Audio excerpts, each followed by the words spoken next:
and I said to him, would you mind meeting with me to see if we can resolve this? Because if we go to court, it's going to cost us hundreds of thousands, us and you know that. And let's meet without lawyers. So we met together, me and this gentleman, and I sat down and I said, help me to understand how you see the situation. Let's try to resolve this. If we can't, that's fine. We'll go to court. He goes, oh, okay, I'll give it a try. So he was sitting down and I got up on the whiteboard and I said, help me understand how you see this. He said, oh, well, this is how I see it, and this and this. I wrote down about 15 items. And then I said, is there anything else? And he said, yes, this and this.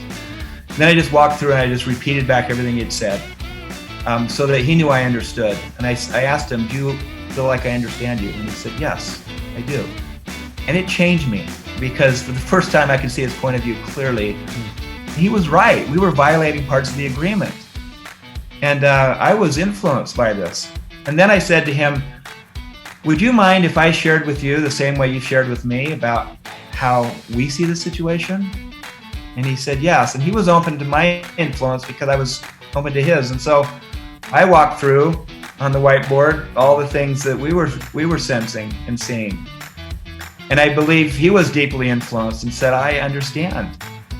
And the spirit in the room changed. It was suddenly mutual understanding, mutual benefit. We suddenly got into brainstorming about ways to resolve this.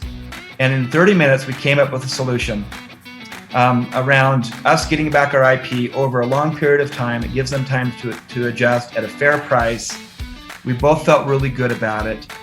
It was a remarkable feeling because we started advocating for each other's position.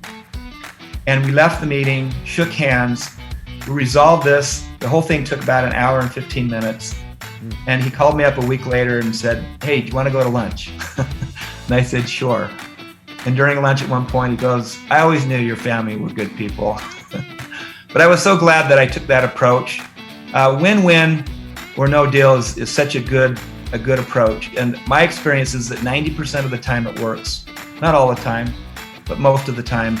If you're willing to be open and to listen and to be influenced by other people. So that was a really neat thing to see our content in practice, Scott.